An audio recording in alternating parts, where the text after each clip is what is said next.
Paz seja convosco. Amém. Louvamos a Deus por mais um dia. Dia da manifestação da vontade do Senhor na minha vida, na sua vida. Dia que o Senhor preparou para a glorificação do seu santo nome. Como eu tenho falado com frequência, os dias são maus. E cada vez mais eu me convenço que a vinda de Cristo está muito próxima. Ontem estava dando uma aula falando sobre alguns pontos, sobre problemas, tristezas. E aí um rapaz, ele falou de uma coisa que está acontecendo na Venezuela. Eles estão vendendo as crianças, R$200. Você compra uma criança como a Júlia, como a Manu, por R$200. E aí você faz o pedido e eles entregam na fronteira. Passou 2 meses, você pode registrar, se for isso ainda menos, pior. Mas na verdade está sendo estabelecido um novo comércio lá na fronteira da Venezuela, porque eles estão numa situação extremamente complexa. E aí as pessoas elas encontraram isso como uma forma. Então você compra uma criança por R$200, leva para sua casa, passa com ela 2 meses e aí depois você pode registrar. Se foi isso, ótimo. O problema são as outras coisas que podem acontecer. Então nós vivemos dias maus. Quando você olhar para a sua situação de vida, você agradeça a Deus. Nós temos que começar a olhar um pouco fora do nosso umbigo para nós entendermos quão bom é Deus para nós. Estamos tratando neste primeiro período ser de Deus, seus atributos. E nós estamos falando sobre a vontade soberana de Deus. E nós começamos a partir da semana passada a fazer aquelas perguntas para você descobrir se o que você está fazendo é da vontade de Deus ou se não é. A primeira pergunta que nós fizemos foi: é legítimo o que eu quero fazer? É legal, tanto na lei de Deus como dos homens? A segunda: traz edificação para mim? Eu cresço no meu relacionamento com Deus? Terceiro: eu faço com que outras pessoas cresçam? A minha atitude vai levar pessoas mais próximas de Deus? A terceira: há o perigo de eu me tornar escravo do que eu quero fazer? Coisas que são lícitas, mas que as pessoas ficam escravas. E na semana passada, a quinta pergunta é: traz glória para Deus o que eu quero fazer? Será que a minha ação, ela glorifica o nome do Senhor? Mesmo que esteja tudo aprovado, a sociedade diga ok, todo mundo diga ok, será que isso glorifica a Deus? Será que a motivação do meu coração é uma motivação correta? E nós falamos que isso funciona tanto para pequenas coisas como para grandes coisas. E o princípio é: se você consegue ser fiel no pequeno, você também vai conseguir ser fiel no grande. Se você não consegue ser fiel no pequeno, no grande é que você não vai ser.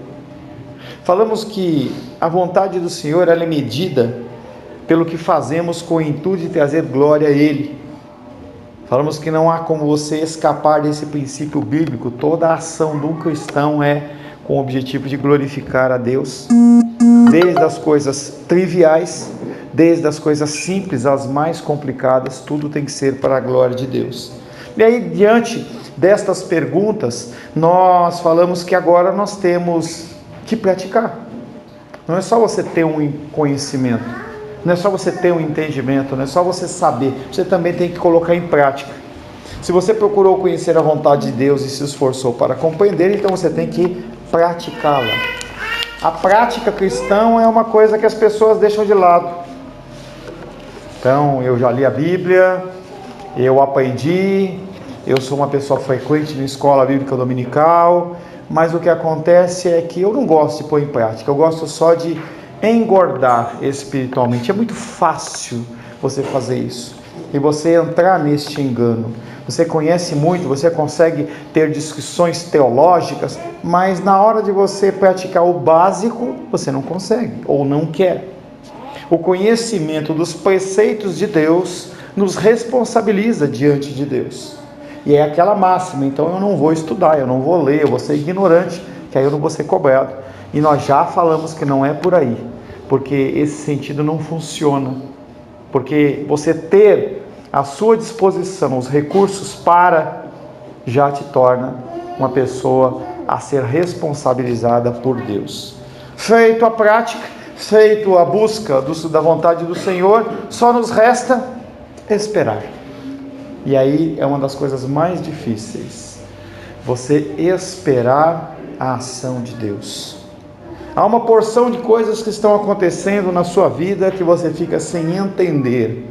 Poxa Deus, eu faço isso, eu faço aquilo outro, eu procuro e tal. Por que isso está desandando? Você já estudou a palavra de Deus, você já perguntou a outras pessoas e até agora você não consegue entender o que está passando na sua vida. A única saída para esse caso é esperar até que Deus fale. Não há outra saída. Qualquer coisa que você tente fazer para adiantar esse processo, você pode abortar o processo. Entenda que os propósitos de Deus, eles são perfeitos. E para os filhos de Deus, Ele permite que as coisas aconteçam para que haja crescimento espiritual. E se uma luta e uma provação vem a você, e você não sabe lidar com ela, não consegue lidar com ela, ou não quer lidar com ela, Deus vai apresentar essa provação novamente, para que você aprenda. Você precisa aprender. Você precisa aprender para você glorificar a Deus e para você poder ensinar aos outros, para que você possa ser exemplo para os outros. Lamentações capítulo 3.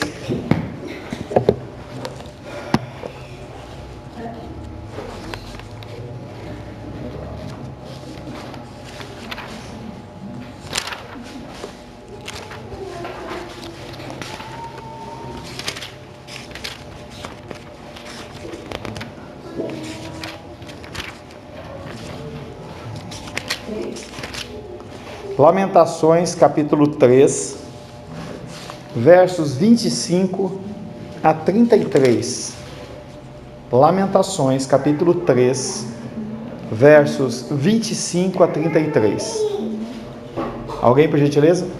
Bom é o Senhor para os que esperam por Ele, para a alma que o busca. Bom é aguardar a salvação do Senhor, e isso em silêncio. Bom é para o homem suportar o jugo da sua mocidade. Assente-se solitário e fique em silêncio, porquanto esse jugo Deus pôs sobre ele. Põe a boca no pó, talvez ainda haja esperança. Dê a face ao que fere, face de afronta. O Senhor não o rejeitará para sempre. É 31? 33. Pois ainda que entristeça alguém, usará de compaixão segundo a grandeza das suas misericórdias, porque não aflige nem entristece de bom grado os filhos do homem. O contexto desse texto de Lamentações, capítulo 3, versos 25 e 33 a 33, é o contexto do cativeiro babilônico. O exército babilônico havia cercado Jerusalém. Não havia como entrar nem sair. O alimento ele foi ficando escasso. Os bens de consumo foram ficando escassos. A água foi ficando escassa. E as pessoas elas começaram a ficar apavoradas. Não havia saída humana para o problema deles. Eles não tinham como buscar ajuda.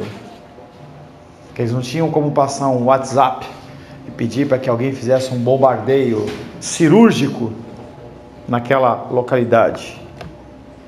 A única esperança era esperar a vontade de Deus ser manifesta. Um versículo que me vem à mente, eu não lembro o endereço, que é Não andeis ansiosos por coisa alguma. Ao invés disso, apresente ao Senhor o seu pleito, a sua necessidade, com orações, súplicas e ações diversas. Então, as lutas e dificuldades, elas ocorrem, não vão parar de ocorrer, só vai ocorrer quando tocar a trombeta ou quando você estiver no campo da esperança. Nesses dois locais não há lutas, não há dificuldades. Aqui na terra há lutas e dificuldades. Neste caso, as pessoas, elas estavam cercadas por um exército e a única coisa que eles podiam fazer é: Senhor, nos ajuda. O Senhor primeiro, verso, vamos acompanhando, Lamentações, capítulo 3, versos 25 a 33. Vamos dar uma desmiuçada nesse texto. Lamentações, capítulo 3, versos 25 a 33. Primeiro versículo, verso 25. Bom é o Senhor para os que esperam por Ele, para a alma que o busca. O Senhor é bom para aqueles que nele confiam e nele esperam. Aleluia. Falando com filhos, estou falando com o mundo. Você, como um filho, filha de Deus, está passando por uma luta de dificuldade. Ele fala que Ele é bom para aqueles que esperam nele. E esse esperar é sinal de confiança. Confiança. Certeza, né? Certeza. Algo que o WhatsApp tem nos roubado. Você manda uma mensagem, se você não vê os dois pinguinhos azul lá, ou você não vê a pessoa retornando, entendeu? Segundo, segundo, verso 26, bom é aguardar a salvação do Senhor, e isso em silêncio. Primeiro ele fala numa condição de Deus para o homem, agora ele fala do homem para Deus. Bom é aguardar a salvação do Senhor, e isso em silêncio, boca fechada, sem murmuração. Converse o mínimo possível com as pessoas, se tranca no seu secreto, converse com as pessoas que realmente podem te ajudar. Lembre-se sempre que há uma diferença muito grande entre você conversar com Deus ou com alguém que realmente possa te ajudar, e com pessoas que não podem te ajudar em nada, em que você está apenas jogando o nome do Senhor na lama, porque você está falando: não confio no meu Deus. Verso 27 e 28. Bom é para o homem suportar o jugo na sua mocidade. Assente-se solitário e fique em silêncio, porquanto esse jugo Deus pôs sobre ele. Não foi o diabo, não foi a retaliação do Exu Caveira, nada disso. Isso aí é a ação de Deus em cima da vida das pessoas. É que eu me perdi. É recomendável suportar o sofrimento em silêncio, pois ele nos é posto por Deus. Verso 29. Dê a face ao que fere, farte-se da sua afronta. Ou seja, vá, entendeu, até um limite. Não avance esse limite. Muitas pessoas, elas têm ido para as vias de fato porque eu tenho direito. Cuidado com este avanço de limite, em você querer exigir muita coisa que você tem direito, e na verdade você não tem direito, você está extorquindo a pessoa. Um exemplo que não tem a ver com isso acontece muito, por exemplo, em relação ao comércio, e a gente vê bastante isso em calamidades. Então, ocorre uma calamidade em algum lugar, está faltando água potável, o cara é distribuidor de água, a água dele custa R$7, um galão de 20. Aconteceu a desgraceira, o cara passa a vender por 50. Só deixa o outro morrer de sede, em satisfação do seu desejo, da sua vontade. Dê a sua face ao que fere. É o sentido da humilhação. Quem é mais importante é o outro. E quando ele faz o que faz, ele faz o que faz porque ele não sabe o que está fazendo. Versos 30 a 33. Novamente, dê a face ao que fere, farta-se da afronta.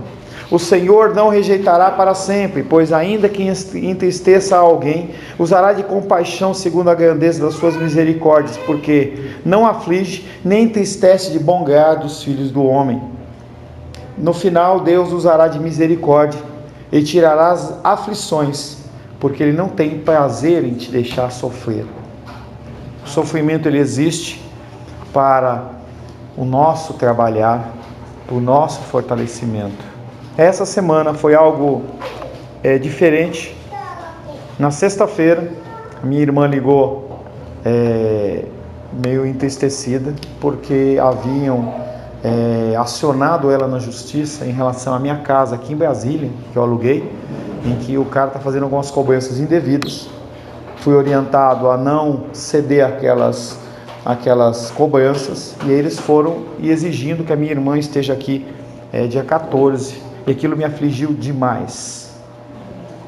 Graças a Deus que Deus coloca anjos no nosso caminho para nos trazer a paz, mas não é o diabo.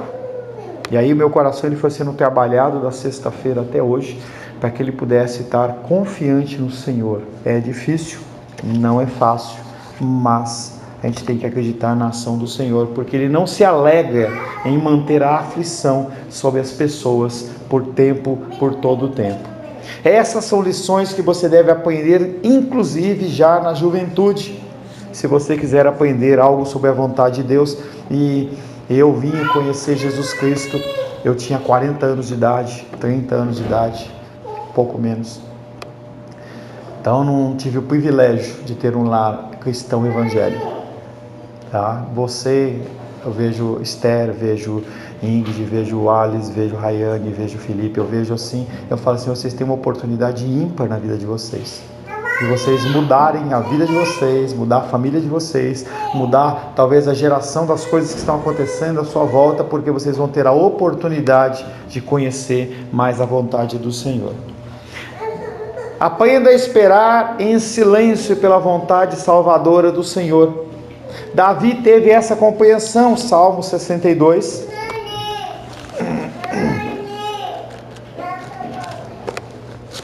Manie.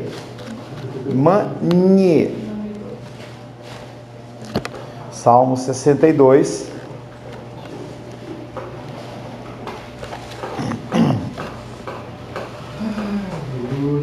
Versos 1 e 5. Versos 1 e 5 do Salmo 62. Somente isso aí. Somente em Deus, ó minha alma, espera silenciosa, dele vem a minha salvação. Versículo 5. Somente em Deus, ó minha alma, espera silenciosa, porque dele vem a minha esperança. O salmista está falando com quem?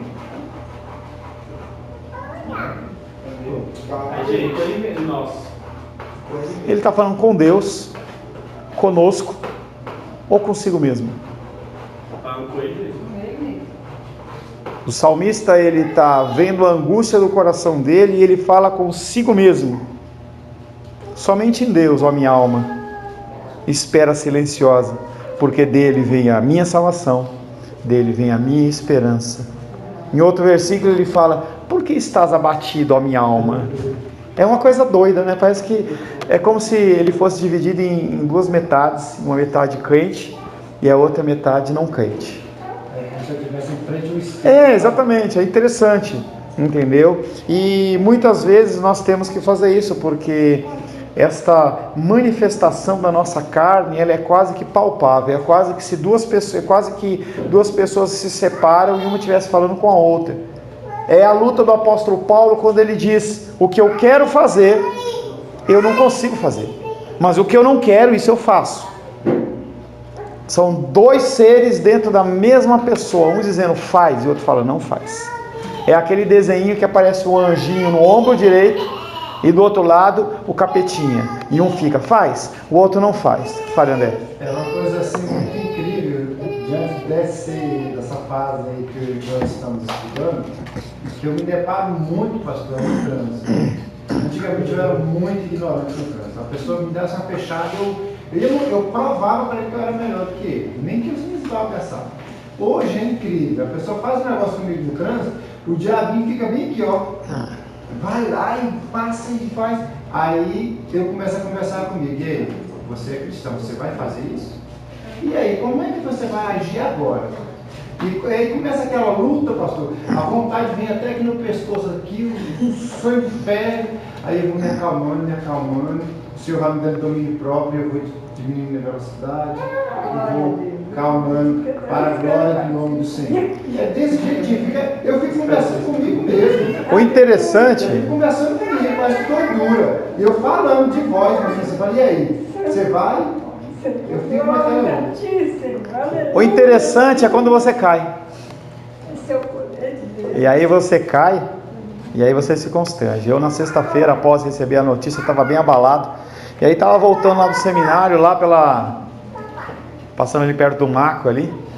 E um cara veio com uma farolzão na minha traseira, né? Eu vi que era uma picape enorme, não dava pra ver nada, só aquele farolzão, e o cara dando, e eu olhando para a direita, não tinha nenhum carro, para a esquerda não tinha nenhum carro, e eu estava lá 60 por hora, ali na presença do Senhor, e o cara dando farol, o cara vindo, eu tirei, abri o vidro e falei, a hora que eu olhei, a polícia. E eu ia fazer assim, né? E eu fiz. Eu falei, oh Deus, numa dessa aqui, o policial podia ter parado o carro, ele podia ter me dado uns tapas na orelha, entendeu? E a noite podia ter terminado de uma maneira muito diferente, ele foi embora, entendeu? Tanto na versão pecaminosa do pastor de vocês, como a versão santa do ovelha, entendeu?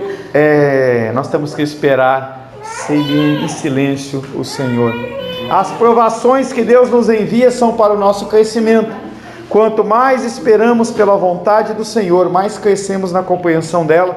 Um outro versículo que mexeu bastante comigo nesse pequeno período de sexta-feira para hoje que eu não lembro direitinho, mas é assim, na luta vem a perseverança, na perseverança vem a esperança, na esperança, eu não lembro, é uma coisa desse tipo aí, ela é um versículo de Romanos, tá? E eu fiquei interessante que a sequência que o Senhor apresenta, entra no zap aí, filho, porque a esperança produz, digita assim, a esperança produz. Tem uma sequência lógica do Senhor para Ele permitir a aprovação na sua vida com um fruto previsto. Não é algo que acontece aleatoriamente. Não é como você colocar uma isca num anzol de uma vara de pesca e jogar lá e você não sabe se você vai pescar um peixe ou vai pescar outro, se ele é pequeno, se ele é grande ou se ele vai roubar a isca. Não é assim.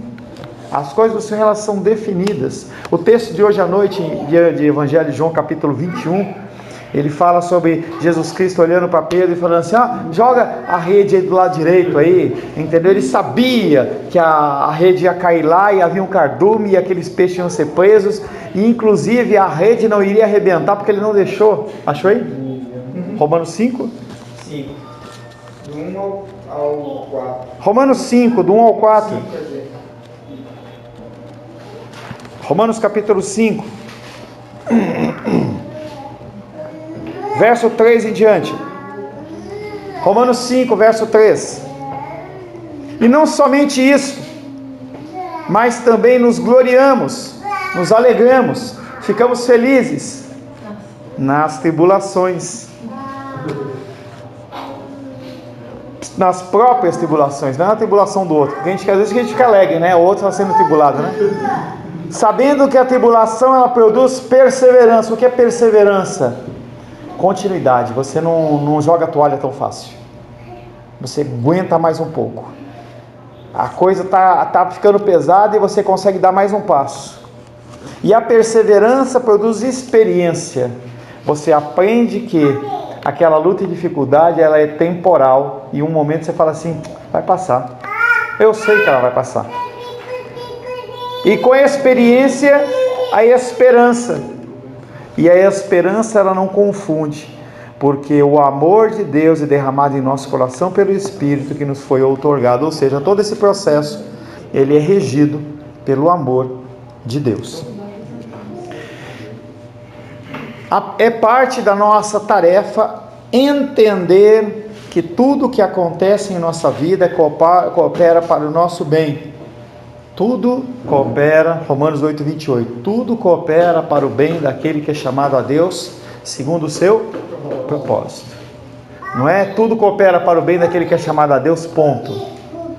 Porque aí você pode fazer coisas que não são do propósito ao qual você foi convocado, comissionado, e aí quando você faz, lambada.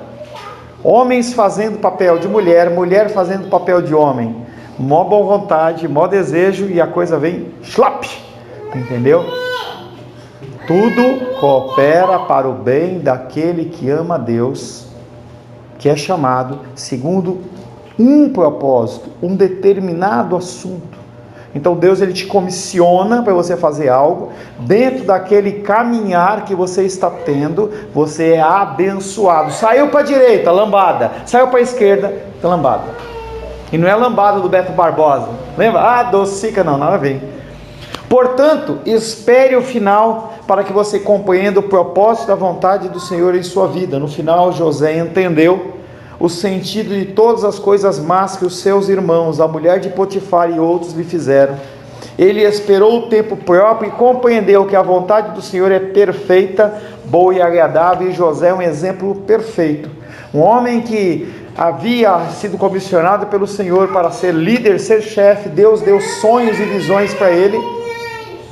Deus deu sonhos e visões para aquele homem, e ele foi escarnecido pelos irmãos, foi vendido pelos irmãos, tentou agir certo na casa de Potifar, foi preso por agir corretamente, agiu corretamente com as pessoas que estavam lá. O carcereiro foi bom com ele, deixou ele cuidar da prisão. 2 funcionários de Faraó foram abençoados por ele com uma visão. Está certo que um morreu, e ele ficou deixando, e foi deixando, e passou 1 ano, 2 anos, 5 anos, 10 anos, e aquele homem, a palavra de Deus não relata que ele murmurou em nada. E quando ele foi glorificado, que ele trouxe a interpretação do sonho de Faraó, ele fala: não sou eu, é o meu Deus. Dando continuidade, você aplicou, ou melhor, você pôs em prática. Agora você tem que, para você aplicar as regras, você precisa compreender a vontade do Senhor. E eu vou trazer para você mais algumas dicas para você saber como fazer. Como que eu procuro ler e entender a vontade do Senhor? Como é que tudo isso acontece? Tem algumas dicas para você. A primeira dica que eu dou para você é: a sua vida, ela tem que estar em íntima harmonia com a palavra de Deus. E essa íntima harmonia não quer dizer que você saiba tudo e cumpra tudo, mas quer dizer que você está o quê? Se submetendo à vontade do Senhor. Esse buscar a vontade de Deus não é simplesmente: Deus, eu quero a sua vontade. É estudar, é ler, é orar, é pôr em prática. João capítulo 15, verso 7.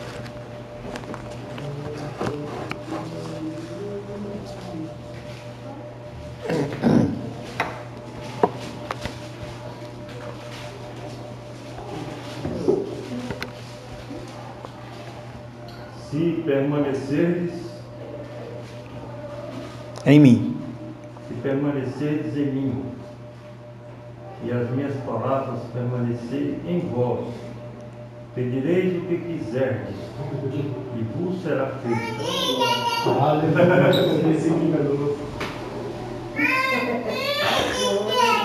João 15, 7. Se permanecerdes em mim, e as minhas palavras permanecerem em vós, pedireis o que quiserdes e vos será feito. Então agora eu vou me dedicar a estudar a palavra de Deus para que eu possa conseguir minha BMW 0. Tem nada a ver. Tem nada a ver não, tá? Quando a sua vida ela está em íntima harmonia com a palavra de Deus, você entende. Não fez a minha vontade, né? O maior exemplo para as mães e pais é conhecer a figura do egoísmo na figura das crianças. Você olha para a criança e você vê como o ser humano ele é egoísta. Manu agora é o exemplo do egoísmo na igreja cristã Semente de Vida. A menor pecadora e a maior pecadora. Se você está em Cristo, as palavras dele permanecem em você. Você pode pedir a Deus as suas necessidades que Ele as concederá. Se você pedir que Ele lhe mostre o caminho certo a seguir, Ele vai lhe dar a luz para que você enxergue. Se de alguma forma a sua vontade vai ser aclarada pela comunhão com Cristo e pela luz da sua palavra em você. Deus tem um plano e dirige as nossas vidas, mas muitos cristãos não entendem de que modo Deus trabalha. O erro básico deles é pensar que a direção divina é essencialmente uma inspiração íntima, sem a participação da palavra escrita, e é o sentido de eu ter paz no meu coração. Eu tenho paz, então está tudo certo. A palavra escrita é a regra. A palavra escrita é a norma, é o caminho. Perceba que duas coisas estão envolvidas neste princípio. Primeiro, a comunhão com Cristo através da sua palavra e através da oração. Usando-as, você poderá compreender em algum sentido a vontade do Senhor para a sua vida, nem que seja o sentido de você esperar. E aí esses princípios, eles se completam. Eu sento, eu quero uma direção para Deus, para minha vida, e aí eu sento, Deus fala Deus, aí Deus não fala, bom, agora eu vou fazer conforme eu quero. Não é isso. Esse princípio, ele está atrelado ao anterior, que é esperar Ele se manifestar. Segunda dica, Efésios capítulo 5.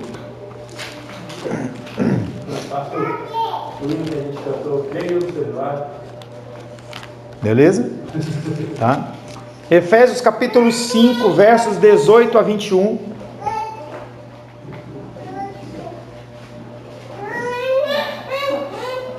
Efésios 5, 18 a 21. E não vos embriagueis com vinho, no qual há dissolução, mas enchei-vos do Espírito, falando entre vós com salmos, entoando e louvando de coração ao Senhor com hinos e cânticos espirituais, dando sempre graças por tudo a nosso Deus e Pai, em nome do nosso Senhor Jesus Cristo, sujeitando-os uns aos outros no temor de Cristo. E tudo isso no meio da luta e da dificuldade. Isso aí não é no algodão doce, é na dificuldade. Você falar com as pessoas em cânticos, hinos espirituais. Você afastar dos seus lábios a murmuração e reclamação. É lógico que naturalmente isso ocorre no momento inicial. Quando a bomba explode, pelo menos comigo, você fica, mas você tem que cada vez mais trazer. É como você jogar uma pedra num lago ou numa piscina. Você joga, aquela pedra bateu, ela vai gerar ondas, mas com o passar do tempo aquilo vai acalmando, até que volta a ficar parado, tranquilo. Nós temos esta explosão inicial e nós temos que cada vez mais controlar essa explosão.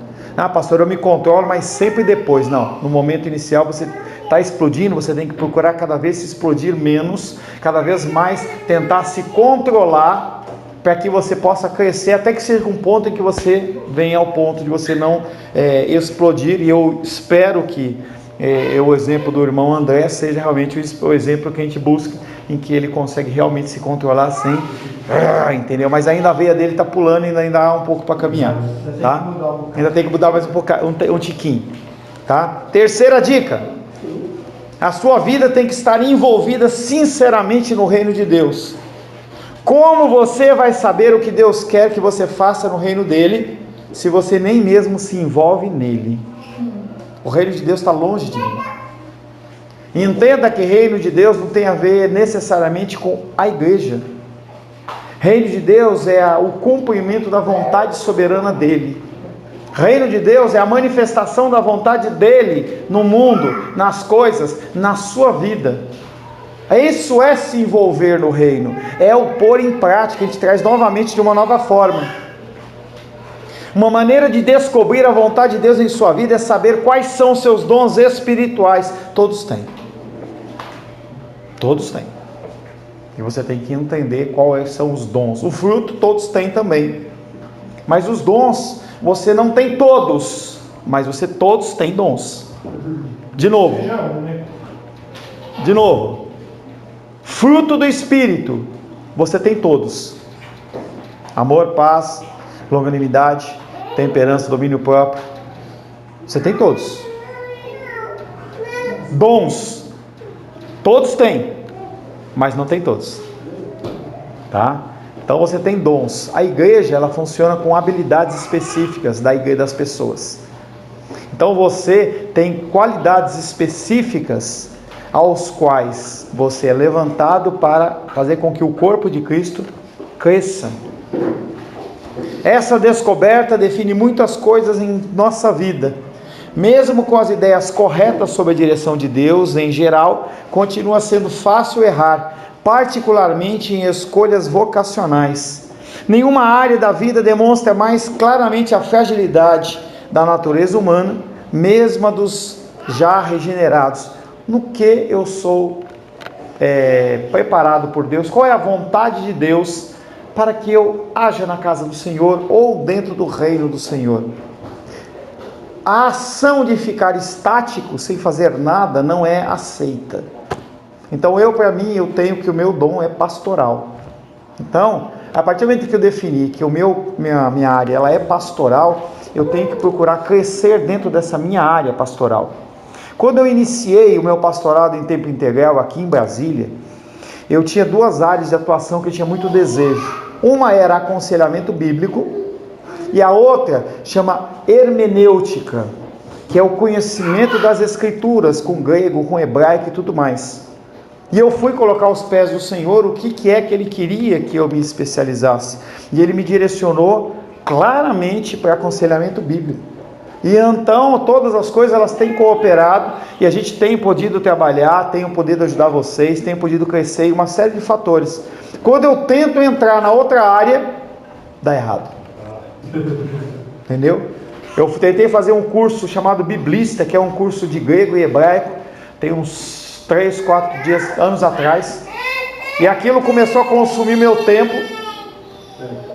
e tinha que estudar terça-feira grego e quinta-feira hebraico, e aí palavras misturando, e eu sei que eu comecei a deixar minha casa de lado, comecei a deixar minha igreja de lado, e aí Deus falou, negativo, está errado, não é para isso. Então quando você entende qual é o dom para o qual você é chamado, e é uma coisa que você tem que buscar, você começa a usar suas energias e forças num foco especial, e aí a coisa começa a dar o quê? Frutos. A obra de Deus nesses casos deve inclinar o nosso desejo, não para a nossa vontade, e sim para o que Ele quer, que é o texto que nós lemos de Efésios, essa condição de você abaixar a cabeça. Essa condição de abaixar a cabeça é a condição de você se submeter à autoridade. A condição de você se prostrar é uma posição que eu já não consigo fazer isso mais, que é você ficar de joelhos e colocar a cabeça no meio das pernas. Você fica numa condição em que os braços ficam assim, e você fica total e completamente sujeito à ação daquele que está na sua frente. Não há como você reagir. É como a gente vê às vezes algumas cenas de agressão, em que aquele monte de gente começa a agredir, a pessoa ainda tenta se defender, mas quando a pessoa cai no chão, acabou. Todo mundo começa a chutar, a pessoa não consegue se defender. Essa condição de você estar prostrado é uma condição de você olhar para Deus e falar assim, Deus, não seja feita a minha vontade, mas a sua vontade. E essa posição é uma condição muito difícil, porque nós somos chamados a sermos donos do nosso nariz, a sermos empoderados, a sermos as pessoas que fazem, e isso é diametralmente oposto ao ensinamento de Deus. Nós temos que ser submissos à vontade dele. O objetivo de um dom espiritual não é você ser pop, e sim você ser sujeito e submisso a Deus. Hoje pela manhã eu vi esses dias várias propagandas de um negócio chamado SEND, S-E-N-D. E era um movimento cristão, eu não sabia o que era aquilo, também não fui atrás. E aí hoje eu vi lá, estava lá, ontem foi o primeiro dia do SEND, e mostrou um estádio, eu não sei onde foi, não sei se foi aqui em Brasília. Foi aqui? Mané Garrincha, lotado de gente cantando aleluia, aleluia ao Senhor, glórias ao Rei. Foi um negócio bem impactante, entendeu? Não sei se a motivação era ou não era, mas quando os homens e as mulheres de Deus se unem, as coisas mudam. Tem um vídeo que eu acompanhei uma vez, que foi a mudança da Colômbia. A Colômbia, ela, em especial na década de 80, até um pouco antes, ela sempre foi dominada por cartéis. Então, os Pablo Escobar da vida, tal, nem sei se ele era de lá, mas os cartéis eles dominavam e eles faziam o que queriam. Dominava a política, dominava a polícia, tudo era eles que mandavam. E as pessoas, segundo a direção de Deus, começaram a buscar. E aí os estádios começaram a ser cheios de pessoas adorando ao Senhor e orando e louvando ao Senhor. E a Colômbia, ela realmente se mobilizou por conta disso. A história secular diz que não, foi um movimento político, não foi nada. Foi a ação de Deus a partir de pessoas que se dispuseram ao reino de Deus em oração. Quem sabe, essas pessoas que estão lá realmente elas estejam buscando a Deus e a gente possa ter uma luz na nossa nação. Aleluia, glória a Deus. Nós estamos praticamente no fim desse tema da vontade soberana de Deus. Mas eu vou parar por aqui. Na semana que vem, se Deus assim o permitir, eu finalizo. Nós não estamos numa corrida de 100 metros rasos, mas nós estamos numa maratona.